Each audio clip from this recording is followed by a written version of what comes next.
দক্ষিণ এশিয়ার অন্যতম সম্ভাবনাময়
প্রত্যেকটি বালিশের মূল্য ধরা হয়েছিল ৫,৯৫৭ টাকা। একটি ফ্লাইট থেকে অপর ফ্লাইটে বালিশ নেওয়ার জন্য ব্যয় ধরা হয়েছিল ৯৩১ টাকা। একটি খাটের মূল্য ধরা হয়েছিল ৪৩,৩৫৭ টাকা। একটি ডাইনিং টেবিলের মূল্য ধরা হয়েছিল ১,১৪,৬৭৪ টাকা।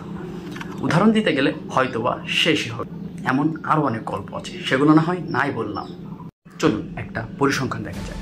রিজার্ভ চুরি, শেয়ার বাজার কেলেঙ্কারি, সোনালী ব্যাংক, হলমার্ক, বিসমিল্লা গ্রুপ, ডেস্টিনি ও বেসিক ব্যাংক, এই ৬টি প্রতিষ্ঠানের আর্থিক কেলেঙ্কারি ধরা হয়েছে প্রায় ৩০,০১৯ কোটি টাকা, যা দিয়ে অনায়াসে একটি পদ্মা সেতু তৈরি করা যায়।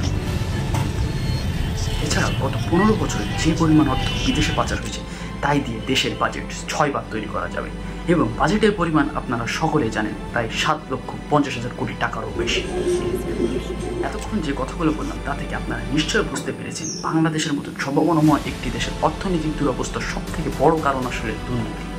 ২০০৫ সালে ট্রান্সপারেন্সি ইন্টারন্যাশনালের তথ্য মতে বাংলাদেশ দুর্নীতিগ্রস্ত দেশের দিক দিয়ে সব থেকে এগিয়ে, এবং ২০১১ ও ২০১২ সালে বাংলাদেশের অবস্থান ছিল ১২০ এবং ১৪৪তম।